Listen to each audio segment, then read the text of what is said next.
Well, hey everybody, welcome back. Today is a super special day we have planned for you.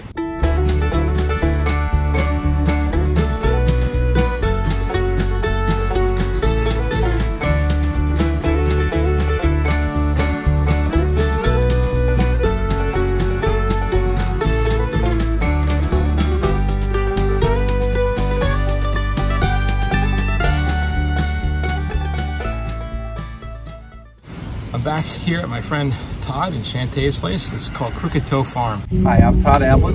This is my wife Shantae Ablett from Crooked Toe Farms. And we are just doing what we feel is best for our family, with homesteading, with educating friends and family, and getting back to the way things used to be. That's kind of our purpose here. We love our birds, we love what we do, and we love sharing that love with other folks. Today they're doing a full workshop about chicken processing. Heavenly Father, I want to thank you for this time, for these folks, for the ability to do this for your glory. Bless us all, keep us safe. Let's have a good day. In Jesus' name, amen. So here at Crooked Toe, they raise a giant variety of different birds. In a little while, I'm going to take the camera and I'll take you around. I'll show you some of the chickens that they have going on here. Just an incredible operation. What we've got set up here is a little contraption we made up to try to minimize our footprint when we go and travel to folks' farms. That's just to get everybody's hands into it and understanding just how the whole process goes. As Todd mentioned, we try to be as humane as possible with birds. It's a little challenging at first. I try to keep a very sharp knife so that you make one quick cut and minimize it. You are going to get blood on your hands when you do this. The whole intent of using the cone is to kind of confine the bird and keep it calm so that it's not flopping around. We've got 10 or 11 wholesome birds, which are a heritage breed bird that we purchased earlier in the springtime for me bird. Got a Cornish cross. They dress out so easily. You can knock them out. You watch a video online, and they'll dress out a bird in 2 minutes, from kill all the way to it doesn't have to be advanced out here. Sorry. It takes a while to pluck them, takes a while to bleed them out, and inevitably the craw and everything that we go to pull out is a whole lot tougher to get out. So it just takes a little bit longer, but it's well worth it. With its face facing you, its wings in the back, kind of try to get the wings folded in so that you can put them into the cone, head down, tuck your feet in, and they'll remain calm like that. Reach up inside and I grab them by their head. Everybody ready? They may want to try this or come up closer to one. I usually do, depending on the bird, I usually do about a 12-second count. The plucker that we use, you're probably never going to see one like this again. Everybody's seen the drum style. Put a little bit of soap in to help break the surface tension on the feathers. Get them in. Try to get them all the way under the water.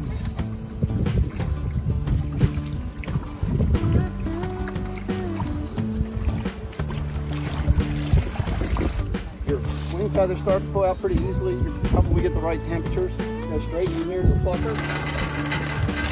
Cold water for me to rinse them off with, which will allow me to finish plucking the feathers a lot easier.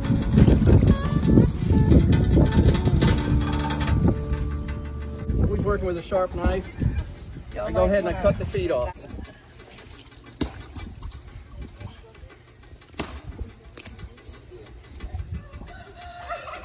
You save the feet. Some people take the feet and they'll make collagen out of it, or make soup out of it. I'll show you here in a little while how to strip the skin off of it, and then we dehydrate them. We use them for dog treats. Dogs. So this is where it starts to get interesting. So what you don't want to do is you're not going to cut real deep into the bird.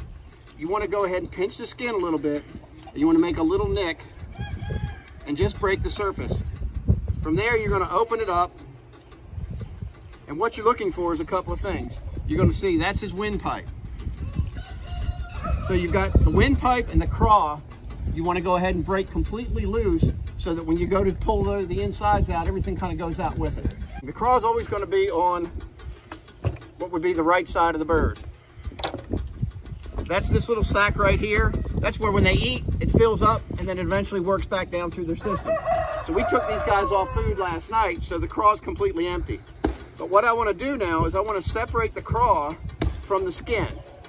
And it's tough. I mean, it's a tough little membrane of skin. So you can kind of pull and tug a little bit, and you'll get it to break loose. From there, we go to the backside. Now, roosters, they got these bony little partitions right here. It's a really small area to try to work your hand inside. So what you want to do, you kind of pull up the skin again. You just want to make a nick in the flesh. You just want to barely get through. What happens if you go too far? You cut the intestines, and then you've got to clean that part out. So I take and I open it up a little bit to get enough room to get my hand up inside. From there, I take 2 fingers, get as much of that broke loose as you can, then kind of take your hand in a cupping motion, turn it, and try to work all of that goodness out of the inside. Trying to keep everything whole. Right here, that's the rest of my craw. I'm going to pull and bring it all the way through, and notice now that its whole system is intact. Now, if you want to save the livers, there's your liver. You kind of pinch it off. What you got to be careful with, one side of the liver is going to have a bile duct on it. You don't want to rupture the bile duct. It gets nasty green stuff everywhere. I usually wind up leaving it. You've also got that's the gizzard. If you save your gizzards, some people do, you can kind of cut it loose. And usually what I do is I cut the tail off at this point as well. What he's done is he pulled it out, cut like here and here, bent that little tip of the chicken butt out, and then cut it off. And when you talk to the guy from USDA, when you get ready to start processing your own, he's going to tell you that the most important thing to do is make sure you get the lungs out. Mr. Fork with a bend in it. That was a little trick he taught us. So what you're going to do, your lungs are basically up on either side of the cavity. You can take the fork and you go up inside and you kind of loosen it up. And what you wind up with is a complete lung. Last thing I do is I cut the necks off. To cut the necks, I go back as far as I can. Just take my hammer. Now I got the neck, I've got all my insides, and the bird's processed and basically ready to go to Margot for final dressing. And that's where I come in with this thing.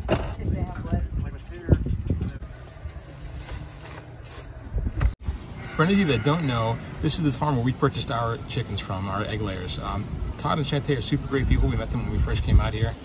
They're doing a really wonderful thing. They're all about the humane and ethical treatment of the animals that they're raising and selling, and they process their own chickens too. So they've got them separated by breeds in individual pens, and it's really cool to have them separated like that. This way they can always, ensure that they have purebred chickens.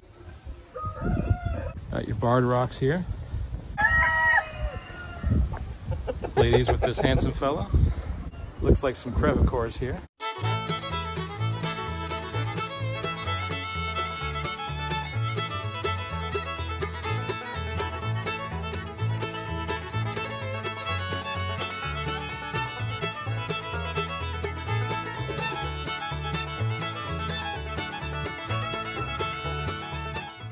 Something real neat for me.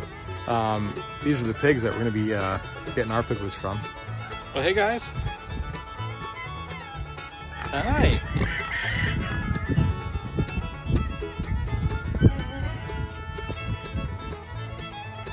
So I'm not sure if she's going to be ready on time to meet my processing date. I'm not sure if she's pregnant. I think that she might be. But if not, we have something else lined up. But really excited to see what kind of piglets these guys produce. Now I could be wrong, but I think these look like cayugas, perhaps. Yeah, they look like cayuga ducks, I'm thinking. Of all days to be outside, of course, it's been summer-like for weeks. Today I woke up to 39 degrees, had to put the old jacket on. As luck would have it, when you had to do something outdoors. It's a frigid, cold, windy day, but that's all right. Happy to be outside.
Well guys, I tried as hard as I could to get that wind noise out of the videos by raising volume and playing with volume levels, but it was just, it was that windy that day. You know, on the other hand, I think it kind of somewhat captured what the day was like.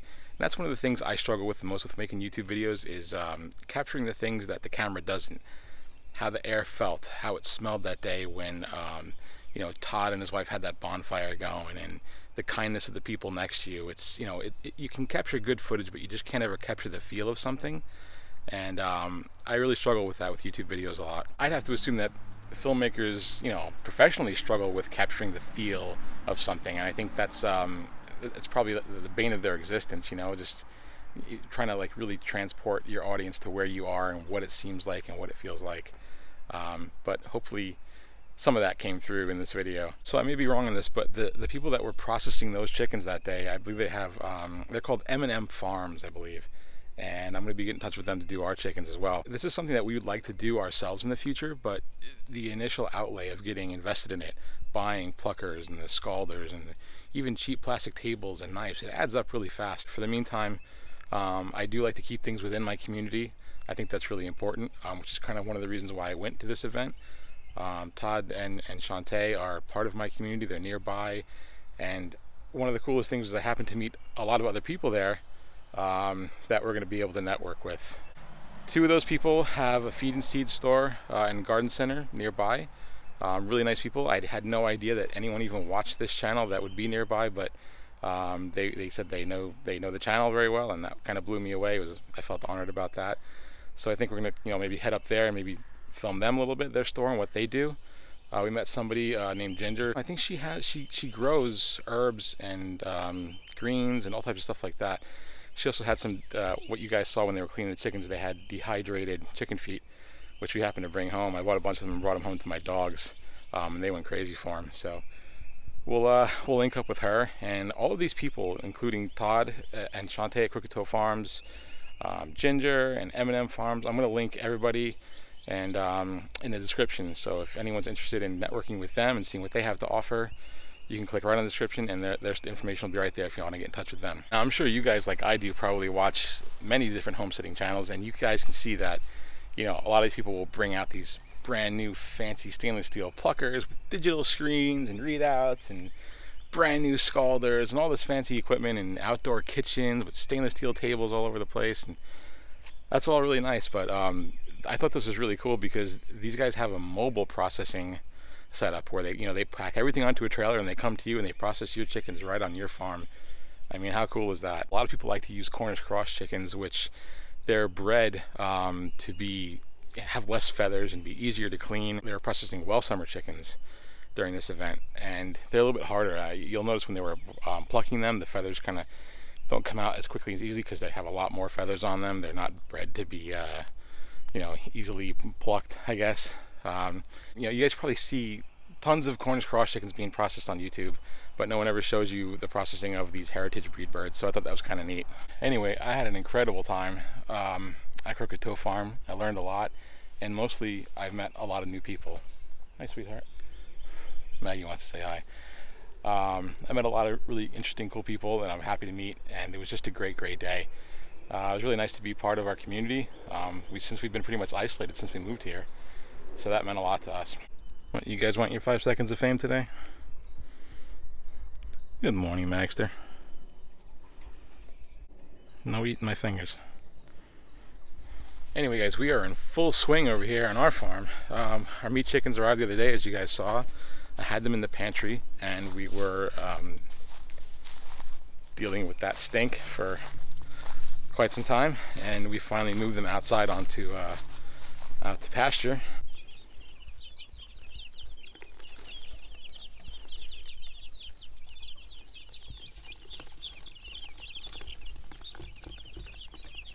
So this is our first time raising meat chickens, and oh my goodness, can these little guys eat. Wow.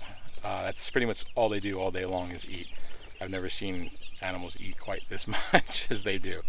We switched over to that style water. It has the 2 little cups on it, and they figured it out right away. They just kind of peck that little orange finger in there, water fills up in the cone, and they just keep draining it until it's empty. It's kind of a neat setup because there's the little yellow finger that's in there is kind of like the plunger or the stopper that keeps the water in, and the cup is like cone shaped, so a little bit of water accumulates at the bottom. They get frustrated trying to get it, and they hit that little plunger with their beak, and it dispenses more water. We have them on starter right now, which is a starter mash, I guess they would call it. It's like a really fine particulate of food.